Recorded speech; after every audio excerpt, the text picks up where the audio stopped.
우리 오늘 주시는 말씀 같이 보겠습니다. 마태복음 24장 열어봐 주세요. 마태복음 24장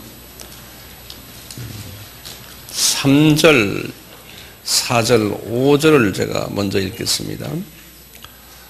예수께서 감람산 위에 앉으셨을 때 제자들이 종용이 와서 가로되 우리에게 이르소서 어느 때에 이런 일이 있겠사오며 또 주의 임하신가 세상 끝에는 무슨 징조가 있사오리까. 이 질문의 첫 번째 대답에서는 예수님의 대답입니다. 예수께서 대답하여 가라사대 너희가 사람의 미혹을 받지 않도록 주의하라. 많은 사람이, 적은 사람이 아니에요, 많은 사람이 내 이름으로 와서 이르되 나는 그리스도라 하여 많은 사람을 미혹해 하리라. 첫 징조고, 이것을 또 자세히 설명한 것이 23절부터예요. 그때 사람이 너희에게 말하되 보라 그리스도가 여기 있다 또 저기 있다 하여도 믿지 말라. 거짓 그리스도들과 거짓 선지자들이 일어나 큰 표적과 기사를 보이어 할 수만 있으면 택하신 자들도 미혹해 하리라. 보라 내가 너희에게 미리 말하였노라. 그러면 너희 사람들이 너희에게 말하되 보라 그리스도가 광야에 있다 하여도 나가지 말고 보라 골방에 있다 하여도 믿지 말라. 번개가 동편에서 나서 서편에서 번쩍임같이 인자의 임함도 그러하리라. 죽음이 있는 곳에는 독수리들이 모일지니라. 아멘. 제가 오늘은 성탄절이 이 변질된 모습에 대해서 말씀을 나누려고 합니다. 12월 22일이 동짓날이에요. 그렇죠? 동지는 우리만 기념하는 것이 아니고 전 세계적으로 동짓날은 중요한 날이에요. 특히 이 로마 가톨릭이나 또는 다른 기독교나 또는 타종교에서도 동짓날은 상당히 중요한 날이에요. 거기에 대한 이야기는 제가 나중에 말씀드리고, 이 예수님이 탄생한 날이 이제 12월 25일인데 실제로는 그날이 예수님이 탄생한 날이 아니에요. 예전에 제가 성탄 시리즈에서 다 말씀을 드렸기에 자세히 말씀을 안 드리고, 이 성탄은 예수님의 탄생을, 그분의 생일을 축하해 주는 날이죠. 그렇죠? 성탄은. 근데 축하라는 개념보다는 예수님의 탄생의 목적을 우리가요 묵상을 하고요 또 기억하고 그 목적을 우리가 깊이 상고하는 날이 성탄절이에요. 제가 다시 말씀드려요. 예수님의 탄생을, 그분의 생일을 기억하고 묵상하는 날이에요. 이게 성탄절을 기념하는 날이에요. 더 구체적으로요, 묵상만 하는 것이 아니고 진심으로요 이분의 생일을 감사하게 생각하며 감사하면서 경배 드리는 날이 이 날이에요. 그래서 성서에서 이 동방박사의 예를 들어요. 동방박사가 이분에게 찾아오셔서 황금과 유향과 몰약을 드리면서, 그냥 드리기만 하질 않았어요. 드리면서 경배를 했다 그랬어요. 드리면서요. 경배. 우리 창조의 목적이 경배 아닙니까? 이것이 크리스마스의 핵심 본질이에요. 네. 그런데요, 이 성탄 문화가요, 우리도 모르게 변질되어 버렸어요. 이 크리스찬들이 이렇게 변질된 사실조차도 인식을 못하고 있어요.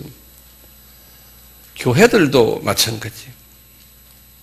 그런데 어떤 소수의 크리스찬들은 이렇게 변질된 사실에 개탄하는 사람들도 없지 않아 있어요. 이번에 제가 12월 21일자 기독교 신문이라고 있어요. 기독교 이 신문이 며칠 전에 저에게 배달됐는데 거기 사설을 제가 읽어봤어요. 그 사설이 이렇게 써 있어요. 제가 읽어드릴게요. 한번 들어보세요. 성탄절이 다가왔다. 성탄절은 올해의 마지막 공휴일이기도 하다. 인간적인 마음에 기쁘지 않을 수 없다. 게다가 거리는 화려한 트리로 장식되고 캐롤까지 흘러나온다. 선물을 주고받는 사람들의 마음이 들뜨지 않을 수 없다. 기독교인 역시 마찬가지이다. 교회마다 성탄 축하 행사를 준비하면서 교인들의 마음 역시 들뜬다. 칸타타를 준비하는 성가대원들도 노래 극이나 연극을 준비하는 유초등부 학생들도 들뜨기는 마찬가지이다. 성탄절은 기독교의 가장 큰 명절이니 기독교인들이 들뜨고 기뻐하는 것은 어쩌면 당연한 일이다. 하지만 그 들뜸과 기쁨 속에서 성탄절의 진정한 의미가 사라진다는 것은 생각해보고 넘어가야 할 일이다. 성탄절은 세상을 구원할 아기 예수가 태어나신 날이다. 아기 예수의 탄생은 그 자체로 기쁜 소식, 즉 복음이다. 기독교인들에게 중요한 것은 바로 이 복음의 내용이지 화려한 추리도 흥겨운 캐럴도 아니다. 교회가 준비하는 성탄절 행사 역시 그 복음의 의미를 더하기 위한 것이지 행사 자체를 위한 것은 아니다. 이렇게 말씀했어요. 그리고는 이 신문에 또 뒤편으로 가니까 웬 목사님이 목회자 칼럼이라 그래가지고요. 성탄 문화 이대로 좋은가라고 또 글을 쓰신 게 있었어요. 성탄절은 현재 기독교인뿐 아니라 온 세계 사람들이 지키는 명절이 되었다. 그러나 상업주의가 들어와 성탄절의 의미를 퇴색시켜 버렸다. 그 결과 하얀 수염과 빨간 옷을 입은 산타크로스가 예수님을 대신하여 주인이 되어 가고 있다. 사랑하고 존경하는 사람들에게 카드나 보내고 선물을 보내는 일로 마음이 들떠 있다. 매년마다 새롭게 제작되는 인기 연예인과 개그맨들의 캐롤송 앨범들, 그리고 다양한 모양과 책상으로 꾸며진 성탄 카드들로 장식되어 가고 있다. TV를 보아도 성탄의 주인공 예수님보다 맹목적인 연말 분위기를 부추기고 각 프로그램에 산타가 등장한다.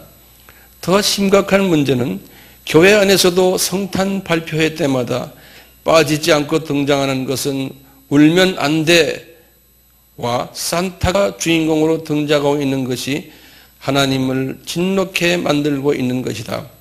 이제 성탄절을 제자리에 돌려놓아야 한다. 성탄절의 정체성과 의미, 역할을 설명해 주는 것은 TV도 아니고 세속화되는 상업주의에 물든 사회가 아니다. 교회와 교회 공동체의 구성원인 기독교 성도들의 역할이다. 성탄절은 죄인을 구하시려고 오신 예수님을 경배하는 날로 맞이하여야 한다. 성탄절의 주인은 예수 그리스도요 교회다.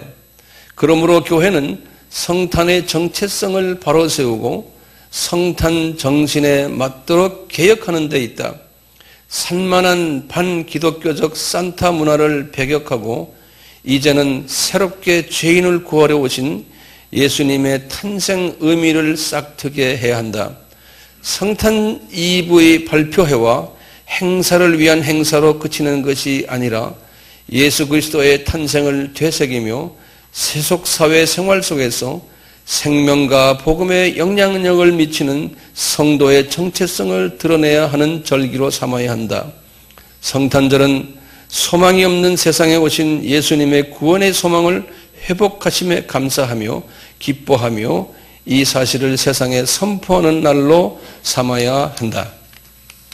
이렇게 쓰셨어요. 또 다른 기독교 신문, 이것도 많이 독자가 있는 신문인데 12월 21일자 거기에 제목이 2008년 성탄절 한국교회에 바란다 라고 해서 짧게 한마디 한 부분이 있어서 제가 여러분들에게 알려드릴게요. 해마다 성탄절은 돌아오지만 성탄의 의미는 점차 퇴색되어져 가고 있다. 세상 사람들에게 성탄은 우리를 구원하신 아기 예수님이 태어난 날이기보다 산타크로스가 선물을 뿌리는 날이며 흥청망청 연말을 즐기는 날로 인식되고 있다. 이렇게 생일 축하를 받아야 할 주인공은 없어지고 이제 본질은 없어지고 비본질은 액세서리들만 절비하게 있는 이 장식품만 있는 생일 파티로 지금 변해됐다는 이야기를 이렇게 각 신문에서 말하고 있어요. 이 성탄절의 주인은 예수님이고 그분은 구원 주시고 만왕의 왕이시고 만주의 주신데 성탄절의 주인이 산타크로스로 화려한 장식으로 크리스마스 트리, 선물 교환 또는 성탄절 잔치, 회식, 연말 파티 또는 장사하는 사람들은 성탄절 특수, 심지어는 성탄절을 기해서 직장 동료 파티 동창회, 중고등학교, 초등학교 동창회, 동형회 각종 모임과 회식들이 이 성탄절과 또 연말연시와 같이 끼어서 일어나고 있어요. 이런 그 성탄절이 변질이 된 모습들이 하루아침에 일어난 것은 절대로 아니에요. 이것은 지난 500년 동안 이 성탄절의 그 모습이 변질되기 시작한 그러한 계기가 500년 동안 서서히 이렇게 변질되어 왔어요.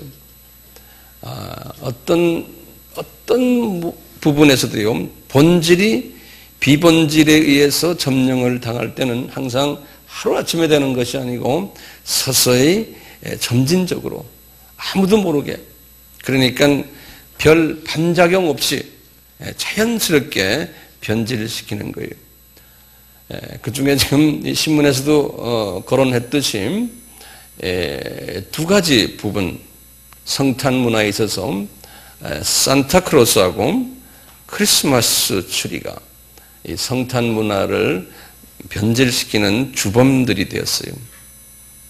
그렇기 때문에 이 시간에 제가 다시 한번, 제가 예전에도 한번 말씀드렸는데, 이 산타크로스와 크리스마스 트리에 대한 그 기원과 그것이 어떻게 발전되었나를 간단히 말씀드릴 필요가 있다고 생각되어서 말씀을 드리려고 그래요. 하나하나 적으시는 게 좋을 것 같아요. 네. 제가 말씀을 천천히 할게요. 이 산타크로스는요, 이 산타라는 말은 스페인 말 또는 라틴 말로 성이란 성, 우리 영어로는 세인트라고 그러지 않습니까? 세인트, 본래는 세인트 니콜라스라는, 세인트 니콜라스라고 N-I-C-H-O, 니콜라스, L-A-S. 이 니콜라스는 이 성 니콜라스라는 사람 이름에서 기인한 거예요. 이분은 언제 사람이냐면 주후 260년에서 343년까지의 사람이에요. 주후 260년에서 343년까지 사람인데 이분이 어디에서 태어났냐면요. 지난번 우리 터키 가신 분들 기억나겠지만 이스탄불 아시죠? 그 이스탄불이 컨스탄티노플이었어요. 예전에는요. 이 컨스탄티노플에서 조금 떨어진 조그마한 마을 파타라라고 해요. P-A-T-A-R-A.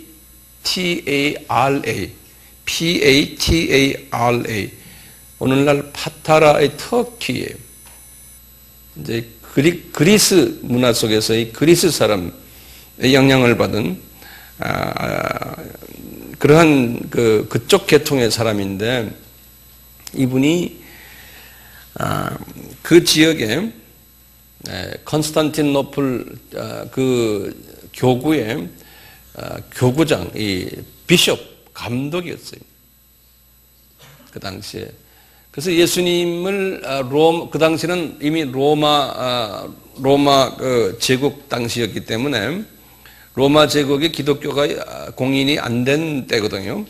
그래서 로마 황제 디오클레티안이라는 황제 있어요. 아주 나쁜 황제인데요. 디오클레티안이라는 황제가 이 사람을 고문해서 감옥에다 집어넣어 버렸어요. 왜냐하면 열심히 복음을 전하면서 이 사람은 복음을 전하면서 어떤 부분을 많이 했냐면 가난한 사람들을 도와주는 이런 그 부분에 아주 이름이 많이 난 분이에요. 그래서 이분 지금도 이 가난한 사람 도와주는 일의 대표적인 사람이 성 니콜라스예요.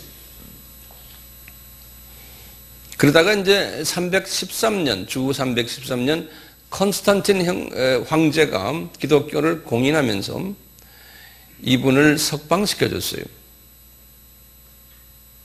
그래서 이분이 석방된 후부터 이제 그 기독교 교회에 이제 더 많이 알려져 가지고 지금 요새 우리 성서 공부하는 분들 특히 이 비전 스쿨에서 우리 니케아 공의회 기억나세요? 예.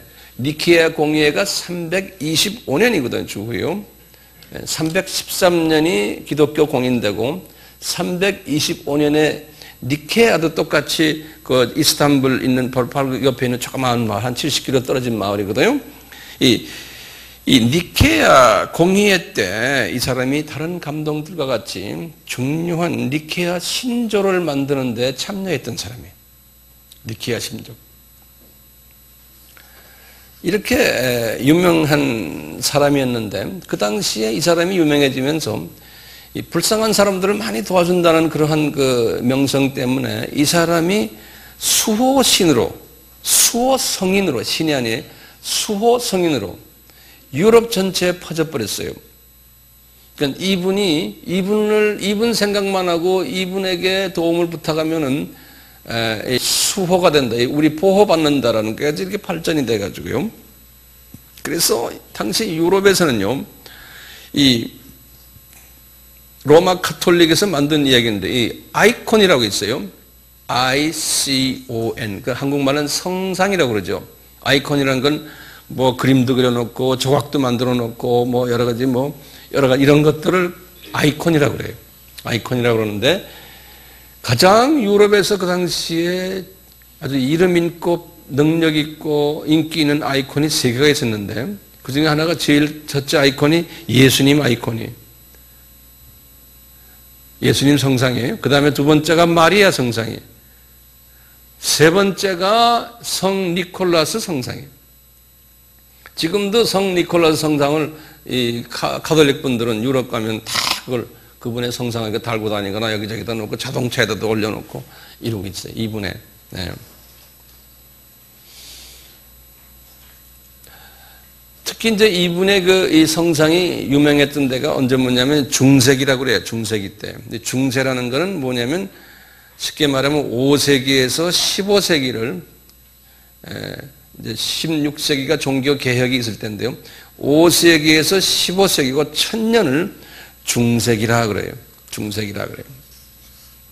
이 중세 이 1000년 동안 이 성 니콜라스가 수호신으로서, 수호성인으로, 신이 아니고요. 수호성인으로서 예수님 마리아 다음으로 존경을 받았던 분이에요.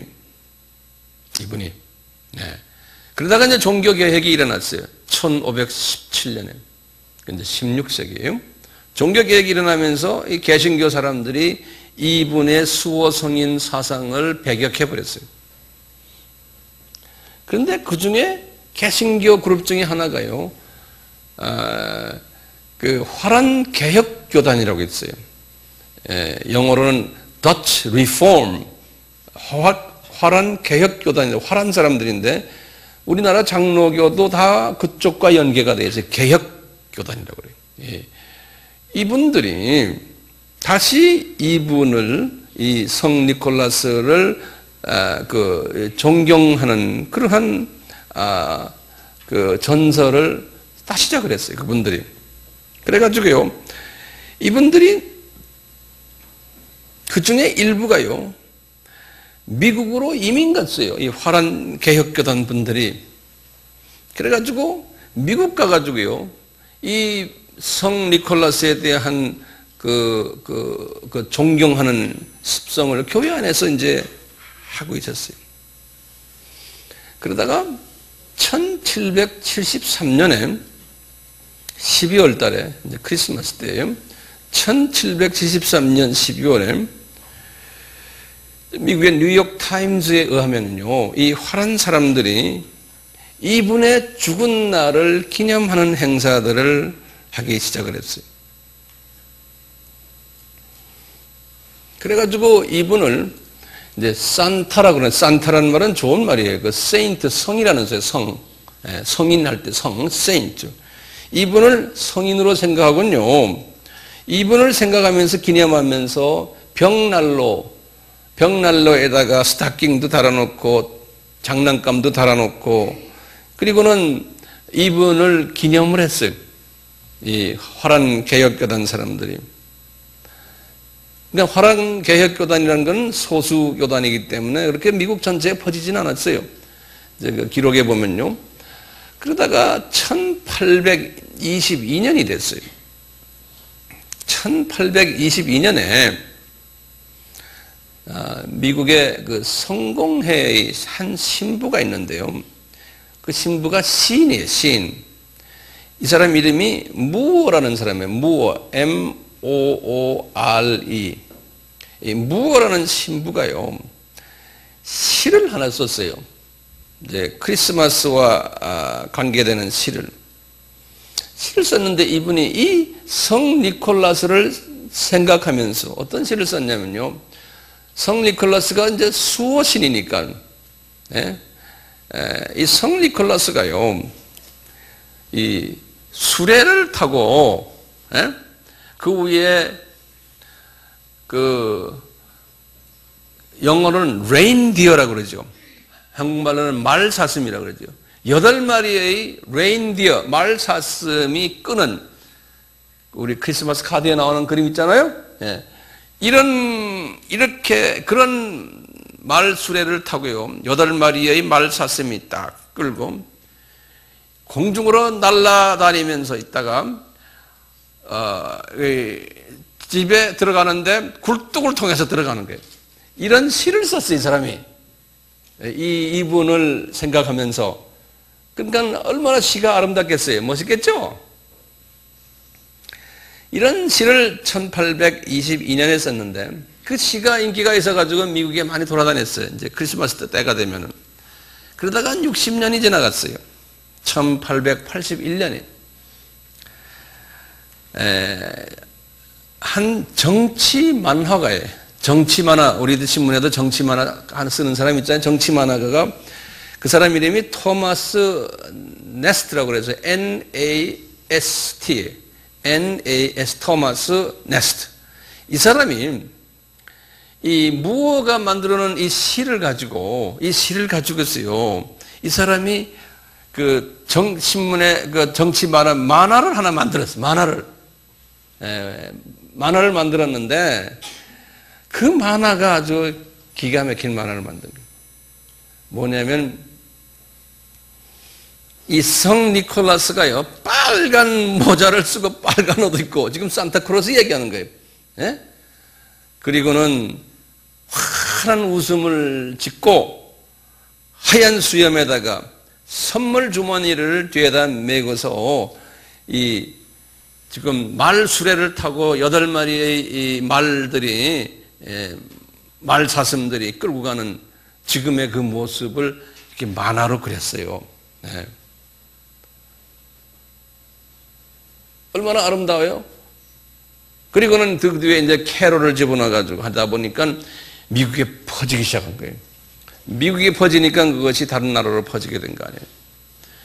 그리고는 1890년, 그리고 한 10년 가까이 있다가요, 이제 구세군 사람들이, 구세군 자선 낭비 사건이 이때부터 시작이거든요. 뉴욕에서부터요, 1890년에.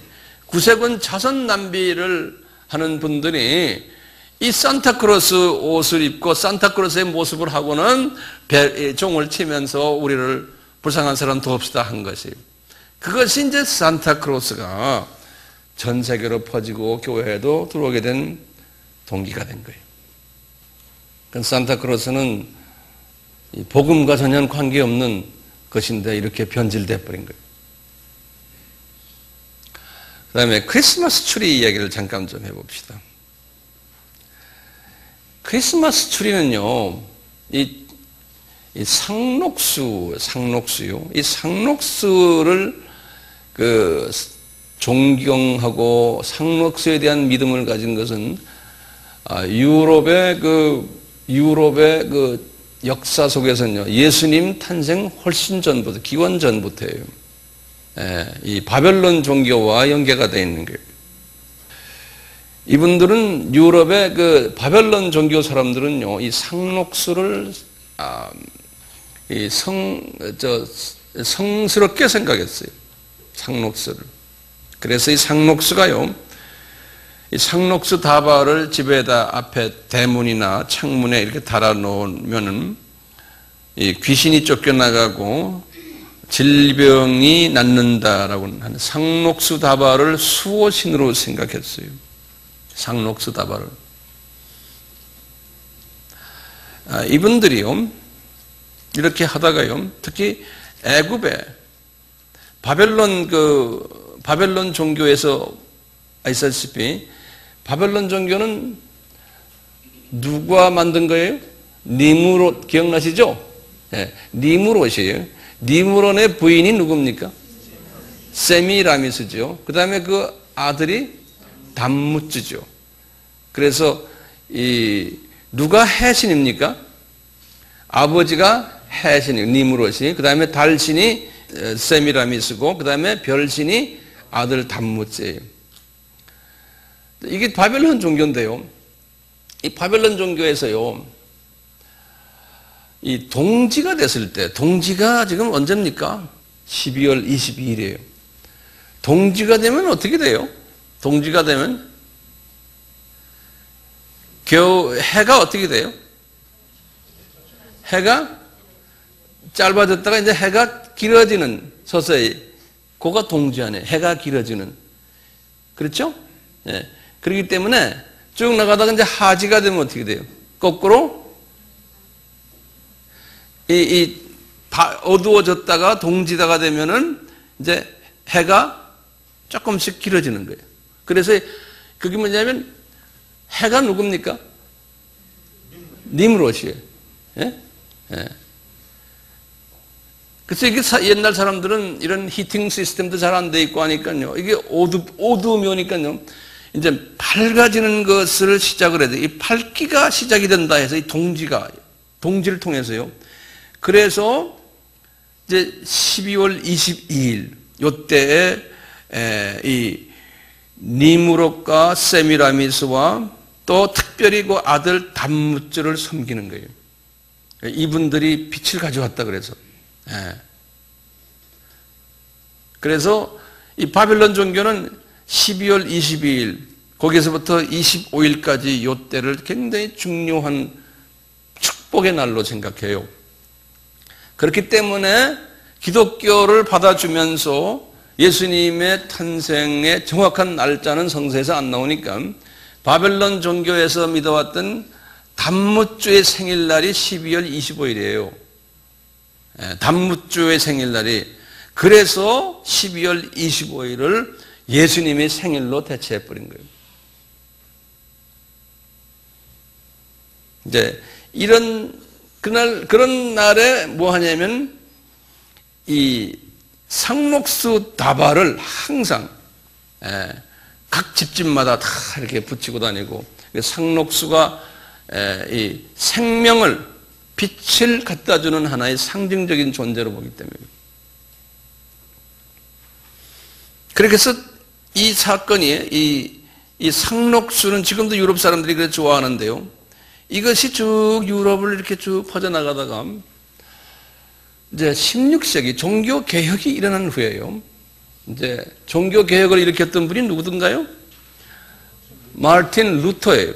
네. 루터도요, 그 문화 속에서 벗어나질 못해가지고요, 루터가요, 크리스마스 추리 같은 거를 이렇게 동지 때가 되면, 이제 이럴 때 크리스마스 추리를, 이 사람들은 추리를 갖다 놓는 거예요. 추리를 갖다 놓고는 이 루터 때 뭐 했냐면은 추리에다가요, 촛대를 달기 시작해요. 이 루터가 해서, 루터가. 촛대를 거기다 꼽아 놓은 거예요. 그것도 촛대도 빛의 상징 아니에요? 예. 이렇게 하니까요, 이 루터의 후예들이 루터교거든, 루터교. 이 루터교 사람들이 상당히 큰 것 아니에요. 루터교 사람들이 미국으로 이민 와가지고요, 1830년대부터 이 미국의 루터교 교인들이 크리스마스 추리를 이제 만들기 시작한 거예요. 그러다 보니까 다른 교단, 특히 청교도들이, 미국에 이민 온 청교도들이 이거 아니다, 그래가지고 못하겠다 해서 서로 싸움이 일어나고 그랬어요. 그래서 미국은 이 크리스마스 추리가요, 한 부분 루터교 사람들이 했던 하나의 자기네의 그 전통이고, 다른 교단은 하질 않았어요. 그런데 어떤 사건이 벌어졌어요. 1846년에 미국은 주로 이제 영국 계통 사람들이 많기 때문에 영국 사람들이 이제 이것을 배워야 되거든요. 그래서 1846년에 무슨 일이 벌어졌냐면, 영국의 여왕이에요. 퀸 빅토리아 여왕이에요. 아주 영국 역사에서는, 근대사에서는 아주 상당한 분이시죠. 인기가 대단한 분이시죠. 영국을 아주 현대판, 전 세계를 점령하도록 만든 그런 아주 유명한 여왕이에요. 이 퀸 빅토리아의 남편이 독일 사람이에요. 독일 사람인데 알버트라고 해요. 프린스 알버트라고. 이분이 독일계의 남편이다 보니까 1846년 크리스마스를 기념하면서 이 여왕과 남편과 가족들이 이제 가족 사진을 찍어가지고 이제 전 세계 신문에다 내고 이제 그러는 거예요. 하는데 가족 사진을 딱 찍은데 가족 사진이 어딘 뒤에 크리스마스 추리가 쫙 있는 거예요. 그 추리가. 그 다음에 촛대가 탁 있고. 그러니까 영국 사람들이, 오, 우리 여왕께서 이렇게 하시는구나. 그래가지고 그때부터 영국 사람들이 이 여왕 왕가가 이렇게 하니까 그대로 따르기 시작한 거예요. 그래서 크리스마스 추리가 미국은 말할 거 없고 전 세계로 퍼지기 시작한 거예요. 왜냐? 영국이 전 세계를 지배하고 있었기 때문에. 크리스마스 추리 이렇게 발전이 된 거예요. 이 산타크로스, 어떤 분들은 저에게 그렇게, 목사님, 산타크로스 뭐가 나쁩니까? 나쁜 거 없죠. 산타크로스가 우리에게 주는 좋은 점들이 많아요. 불쌍한 사람들을 돕는 하나의 좋은 상징적인 존재고, 또 어린이들을 꿈을 심어주는 좋은 기억거리가 될 수도 있고요. 또 기독교를 알리는 하나의 좋은 도구도 될 수가 있어요. 또는 이 연말연시에 우리에게 웃음을 가져다주는 좋은 도구도 될 수 있죠. 크리스마스 추리가 뭐가 나쁩니까? 축제 분위기를 조성해주고 또 연말연시에 좋은 장식품으로서는 일품이고 또는 가족들끼리 단합하는 데 좋은 도구가 될 수 있어요. 선물들 사가지고 추리 밑에다 다 놨다가 이제 크리스마스 날 되거나 또는 연말이 됐을 때 그 밑에 오선도선 앉아가지고 선물을 여는 하나의 좋은 도구가 될 수 있죠. 예. 그런 의미에서는 우리가 반대할 것이 없어요. 근데 문제는 뭐냐? 이 본질과 비본질의 우선순위가 거꾸로 됐다는 거예요. 우리가 이 비본질을 여과 없이 그대로 받다 보면은 서서히 주객이 거꾸로 되는, 전도되는 사건이 이것만이 아니고 많은 부분에서 일어나고 있어요. 이렇게 됐을 때 완전히 돌이킬 수 없는 이 바꿔지는 일이 일어났을 때는 이제 문제로서 제기 않을 수가 없죠. 이제는 세상 문화가 이 기독교 문화와 혼합이 돼가지고 이렇게 바꿀 수 없는, 돌아갈 수 없는 일로 되어버렸어요. 산타크로스나 또는 크리스마스 트리는 기독교인들이 만들어낸 거예요. 기독교인들이 만들었고 교회가 이것을 시작했고 교회가 지금도 하고 있는데 이제는 비크리스천들도 다 같이 하게끔 되어버렸어요.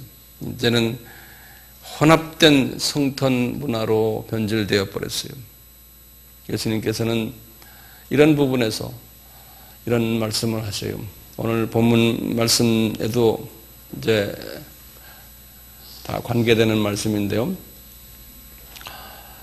이 마귀가요, 이제 마지막 때가 되면 자신이 정체가 이제 드러나고 또 이제는 때가 되면 무저갱이나 지옥으로 들어가야 될 것을 알기 때문에 기독교의 본질에 대한 마지막 공격을 한다 그랬어요.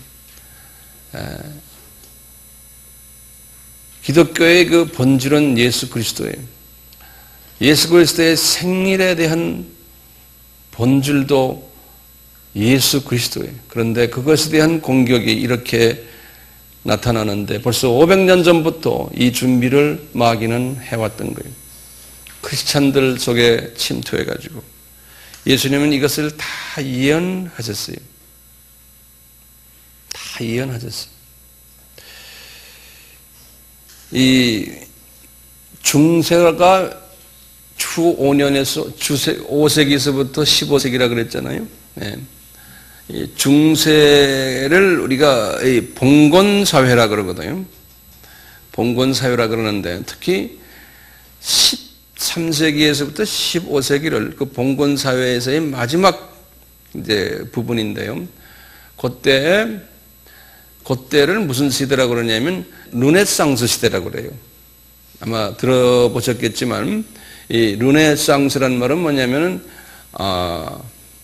복고주의라는 말이에요. 옛날로 돌아가자. 그래서 이제 그것이 다른 말로 표현한다면 인본주의라고 그래요. 인본주의로 이렇게 휴머니즘 돌아가는 이제 그런 일이 있으면서 그것은 이제 종교교획으로 이제 이렇게 연결이 됐어요. 그래서 이제 16세기에 들어와서 했는데 이런 그 르네상스 때부터 신학의 그 변질이 오기 시작했어요. 신학의 변질. 그러다 보니까 지금 이렇게까지 지금 변화가 된 거예요. 이 크리스마스 트리나 또는 산타크로스를 통해서 기독교를 공격하고 있지만 또 한 가지 공격은 오늘 본문에서 주님이 말씀하시는 것처럼 신학적인 기독론적인 공격도 동시에 같이 따라오는 거예요. 이 영국과 독일의 이런 사람들을 중심으로 해서 이 산타크로스나 크리스마스 트리가 전 세계로 퍼졌듯이 기독론적인 예수 그리스도의 그 유일성에 관한 구원주로서의 유일성에 관한 그 핵심적인 복음도 이 두 민족을 통해서 전 세계로 퍼졌고 선교사들이 나갔고 또 변질시킨 것도 이 사람들이에요. 네. 아주 묘해요.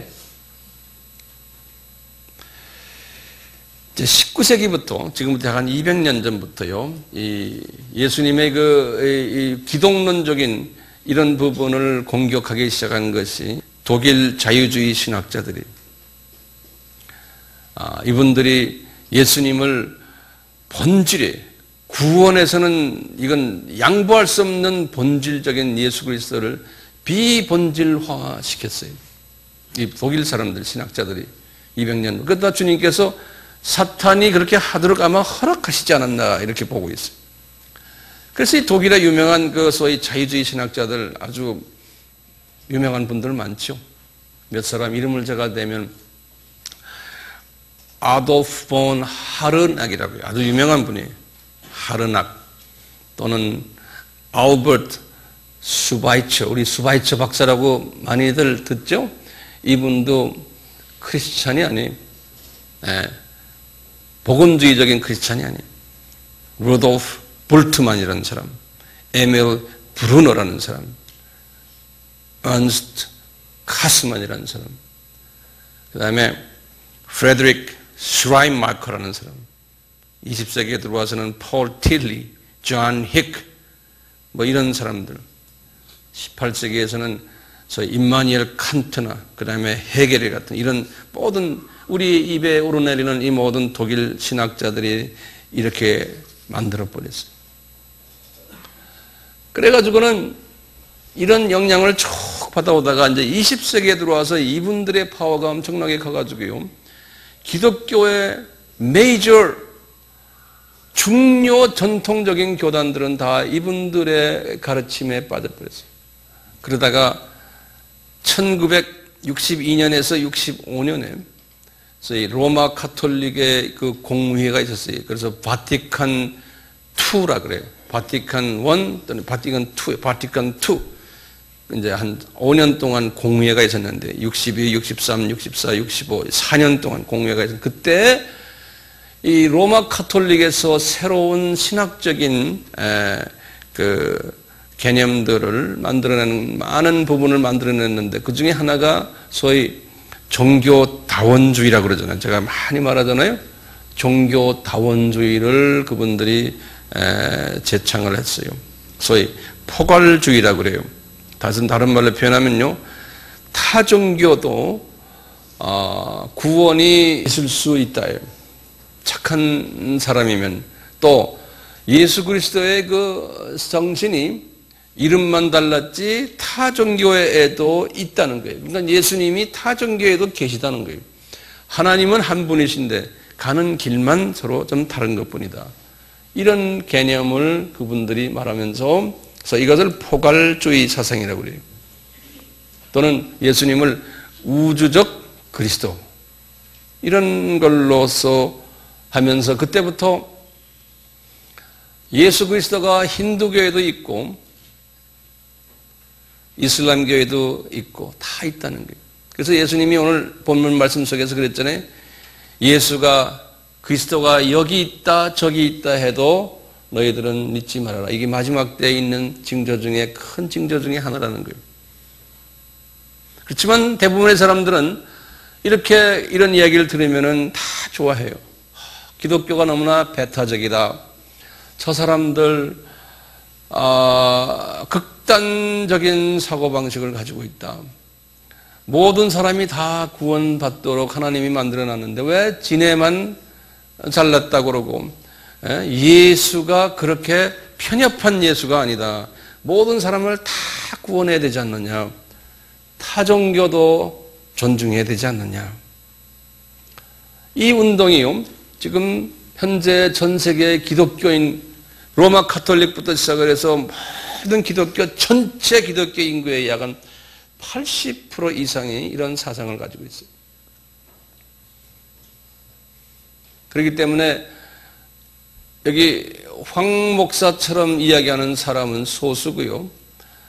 나같이 이야기하는 사람은 어디 가서 대접을 받지 못하고요. 손가락질 당하고 그렇게 되게 돼 있어요. 그래서 예수님이 그랬어요. 마지막 때 되면 너희들은 내 이름 때문에 많은 족속에게서 핍박을 받으리라 그랬어요. 제 말을 듣고 앉아있는 여러분들 참 고마워요. 그래도요. 헌금 내고 들어와서 앉아있는 거 봐도 고마워요. 주님이 보실 때 이쁜 거죠. 지금 크리스마스를 이제 기해서 각 종교, 기독교 안에서의 교단에서도요, 다들 하는 이야기가 뭐냐면 우리가 세계 평화를 위해서 메시지들이 그래요. 세계 평화를 위해서 우리가 다 하나가 되자. 종교적인 화합도 하고 타종교와도 화합을 해서 하나가 돼가지고 우리 세계 평화를 이루고 또 불쌍한 사람들을 도와주고 이것이 진정 예수님이 원하시는 성탄절 메시지다라고 말씀하십니다. 어느 잡지를 봐도 어느 TV를 봐도 어느 메시지를 들어도 로마 교황과 똑같이 다 그래요. 그러니까 우리 교황께서는요, 해마다 전 세계 기독교인들 대표들, 이슬람, 유대교, 히랍 정교, 러시아 정교, 창가학회, 도교, 유교, 불교 다 대표들 모아놓고 세계 평화를 위해서 우리가 기도회를 합시다. 그래서 바티칸에서 그 발코니에 서서 같이 비둘기를 다 들고 날려가면서 각자가 다 기도까지 달라이 라마까지 껴가지고요. 네. 그게 무슨 사상이냐? 종교는 다르지만 너희들 속에 예수 그리스도가 다 있다는 거예요. 너희들은 그렇기 때문에 언젠가는 너희들도 다 이제 구원받는다는 거예요. 이 사상이 전 세계 종교 지도자들 속에 깊이 배겨 있고 이 사상이 전 세계를 지배하고 있어요.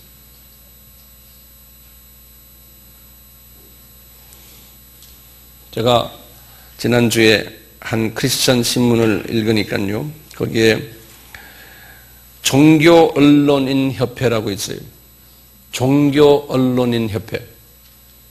거기에는 불교 우리나라의 그 7, 8대의 종교, 기독교 포함해서요. 그 언론인들 모임인데 거기에 대표 되시는 분이 기독교 어느 신문의 편집국장이더라고요.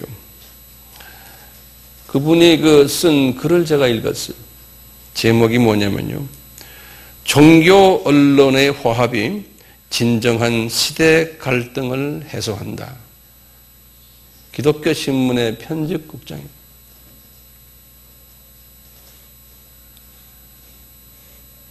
(2008년 12월 21일) 어느 기독교 신문에 나온 거예요. 그리고는 그 사람 바로 밑에 또 누가 글을 하나 썼어요. 뭐라고 썼냐면은 상생의 길, 열린 마음과 배려가 우선돼야. 그게 제목이에요.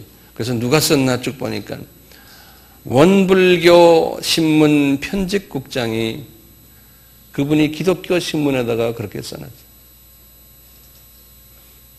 이런 거에 대해서 뭐라 그러면 이제는 돌팔매질을 맞는 지금 그런 시대에 저희들이 지금 살고 있어요. 여러분들 웹사이트를 한번 열어보시면 조계사에서 조계사 정문 앞에 지금 요 근래 얘기예요. 지금도 오늘 집에 가다가 한번 보세요. 크게 프랑카드를 붙여놨어요. 아기 예수 탄생을 축하합니다. 그 프랑카드 붙여놓은 프랑카드가 내 야후 거기에 종교란에 있더라고요. 내가 그래서 봤어요. 네. 그리고는 거기다 써놨어요. 이것을 걸기 위해서 조계종 총무원 사회부장 세영 스님과 또 거기에 간부들이 모여가지고 그 프랑카드를 붙이는 걸기 행사를 한 거예요. 그게 12월 17일 날에 했대요. 행사장에서 이 세영 스님이 하신 말씀을 제가 인용해요. 들으실래요? 이웃 종교의 화해, 상생을 위해 행사를 준비했다. 계층 종교 간 이념을 넘어 화해, 협력하는 관계가 되었으면 한다. 예수님께서 이 땅에 오심을 2000만 불교도와 함께 진심으로 축하드린다. 고맙죠? 지금 우리가요, 이런 때에 살고 있어요. 예수님이 오늘 본문에서 그러셨어요. 24절 제가 읽게요. 거짓 그리스도들과 거짓 선지자들이 일어나 이제 예수가 여기 있다 저기 있다 말할 것이며 할 수 있거든 택하신 자들도 미혹하리라 그랬어요. 할 수 있거든 택하신 자들도. 다시 말하면 이미 복음을 받고 예수 그리스도의 자녀가 됐는데 택한 자들이에요. 그 자들까지도 이 유혹에 빠지면은 타종교에도 구원이 있구나, 예수님이 타종교에도 있구나라고 믿게 되면은 이분은 예수님께서 하신 말씀에 29절 보세요. 28절에 죽음이 있는 곳에는 독수리들이 모일지니라. 죽음이라는 것은 시체를 얘기하는 거예요. 예? 거기에는 독수리들이 모인다는 거예요. 아까 그랬죠? 우리 3절에서 주의 임하심과 세상 끝에는 무슨 징조가 있사오리까? 여기에 대한 답변이 예수님의 답변이. 세상은 이렇게 이제 가게 돼 있어요. 그렇기 때문에 이 성탄절이 변질되는 것은 이 복음의 변질과 연계되어 있는데 혼합주의와 다원주의와 상대주의와 이 상대주의라는 말은 무슨 말이냐면요. 이 절대주의라는 말과 반대되는 말이에요. 절대주의라는 것은 예수님 밖에 절대적으로 그분밖에 구원을 이룰 분이 없다. 상대주의라는 건요. 상대적으로 보는 거예요. 뭐 그분만이 아니고 이쪽에도 이렇게 볼 수 있잖아. 상대적으로 보는 거예요. 그래서 상대주의라고 그래요. 절충주의죠. 우리 많은 지금 전 세계가요. 이 사람들의 사고방식이 상대와 사고방식이에요. 이 소위 그것을 포스트 모더니즘이라고 그래요. 절대 가치가 무너져가는 세계에 살고 있어요. 그래서 우리 아이들, 특히 오늘 세례받은 아이들, 지금 젊은이들, 20대, 30대들이 다들 지금 우리나라에 지금 386 이런 세대들이 지금 이상한 소리들 하고 다니기다 이 상대적인 사고방식에 젖어 있어 포스트 모더니즘에 빠져있기 때문에 그렇게 되어버리는 거예요. 네. 이것이 마지막 때에 마귀가 사람들의 마음을 혼돈스럽게 하고 절대 가치인 예수 그리스도를 만나지 못하게 하는 마귀의 전략이에요. 예수님이 그렇게 될 것이라고 이미 예언하셨어요. 우리가 거기에 빠지면 안 된다는 거예요. 그러니까 우리는 크리스마스 앞으로 더 세속화될 거예요. 경제위기 앞으로 더 심하게 일어날 거예요. 예수님께서 그렇게 다 예언하셨어요. 이 마태복음 24장에. 이제 자본주의 시스템이 나중에 언젠간 다 무너지게 돼 있어요. 계시록 18장에 보면 그랬어요. 이 자본주의 시스템이 다 무너진다고 그랬어요. 전쟁 앞으로 더 많이 일어날 거예요. 여기저기 있어요. 기근, 지진 더 많이 일어날 거예요. 예수님이 그렇게 말씀하셨거든요. 거짓 선지자 더 많이 일어날 거예요. 그래서 우리로 하여금 예수 그리스도에 대한 그 유일성에 대해서 혼돈스럽게 만드는 많은 거짓 선지자들이 많이 일어날 것을 예수님께서 예언하셨어요. 사랑이 식어간다고 그랬고 불법이 성하다고 그러고 그렇지만 예수를 유일 하나님으로 보고 그분의 구원의 유일성을 이야기하는 사람들은 어떻게 되느냐? 예수님이 24장 9절에서 분명히 그랬어요. 너희를 환난에 넘겨주겠으며 너희가 내 이름을 위하여 모든 민족에게서 미움을 받으리라. 이런 말씀을 하셨어요. 그러니까 우리는 모르겠어요. 여러분들은 나는 이런 준비를 하고 있어요. 나는 미움받을 준비를 하고 있는 사람이에요. 그런데 예수님이 이 말씀을 다 하시고는 한마디 마지막에 딱 하시는 말씀이 있어요.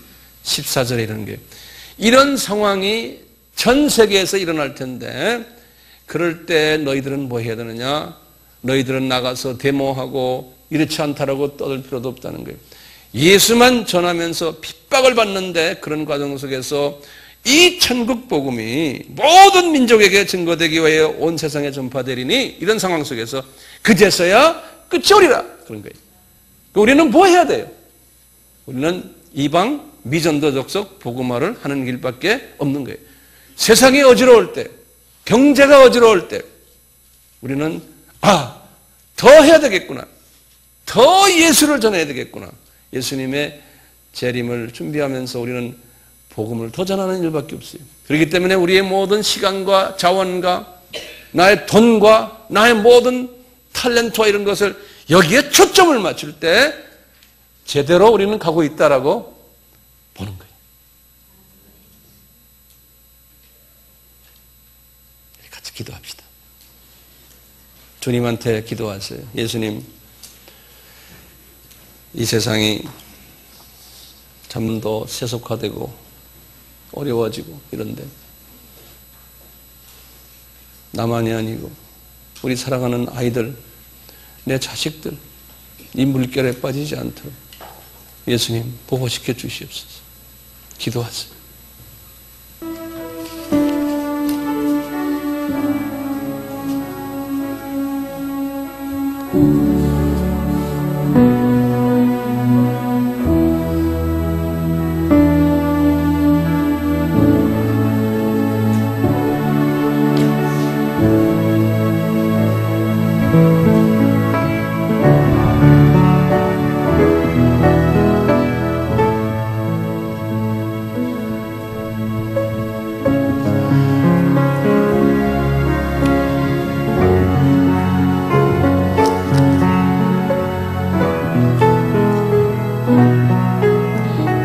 하시면서 제 말씀을 잘 들으세요. 왜 예수님이 재림에 오시기 전에 이런 잡다한 문제들이 일어나야 될까요? 모든 것이 잘 되게 하신 다음에 오시면 어떨까요? 라고 질문을 안 할 수가 없어요. 왜 이렇게 사회가 복잡하게 되고 복음이 완전히 저쪽 코너로 몰려서 복음이 가치가 떨어지는 왜 이런 아픔, 전쟁이 있고 기근이 있고 거짓 선지자들이 막 일어나고 왜 주님께서는 이런 식으로 한 다음에 오시겠다는 거예요. 예수님이 그러셨어요. 마태복음 똑같은 24장 8절에 이것이 재난의 시작이다 이렇게 말씀하셨는데 한국말 번역이 조금 좀 자세하게 한 데 있어요. 뭐라고 써있냐면요. 원어를 보면요. 이것이 어린아이가 나오기 위한 산고죠. 이 산고. 아기가 나오는 산고라는 거예요. birthpan이라고 그랬어요. 아담이 원죄를 탁 짓는 그 순간에 예수님께서 아담에게 하신 말, 너는 이제부터 아이를 낳는 고통을 겪어야 된다 그랬죠. 그렇죠? 예, 똑같죠. 이제는 그 아담의 죄 때문에요. 예수님이 이 세상에 기쁜 소식으로 오시기 직전에 기쁜 소식을 가져오기 전에 우리 인간은요 죄의 그 결과 때문에 이 아픔을 경험해야 된다는 거예요. 예, 그래서 이 아픔이 있은 다음에 아픔이 최고적으로 왔을 때 아기가 나온다는 거예요. 예수님이 탁 나타나신다는 거예요. 그런데 지금 이 자유주의 사람들은 이 포괄주의 사람들은 뭐라고 그러냐면 소위 이 세상이 잘 될 때 아주 평화스럽게 모든 것이 잘 될 때 예수님이 오신다는 거예요. 반대 이야기라고. 이런 아픔이 있게 돼 있는 거예요. 우리의 원죄 때문에 그래요. 그 다음에 이제 우리가 환희가 있는 거예요. 이분이 오시면 오셨군요. 감사합니다. 이분에 대한 감사가 이런 과정을 겪어야지만 올 수 있는 거예요. 예. 그러니까 예수님도 고통을 통해서 십자가에서 우리에게 기쁜 소식을 주셨듯이 이 고통을 경험하지 않으면 기쁜 소식을 모르는 거예요. 우리가 죄인들이기 때문에. 예수님, 이 비밀을 깨닫고 우리가 예수님을 더 사랑하도록, 더 의지하도록 만들어 주시옵소서. 아멘. 지금 이 시간은 예수 그리스도의 무한하신 은혜와 하나님 아버지의 극진하신 사랑하심과 성령님의 감화감동 순종케 하심이 우리에게 항상 있기를 축원하옵나이다. 아멘.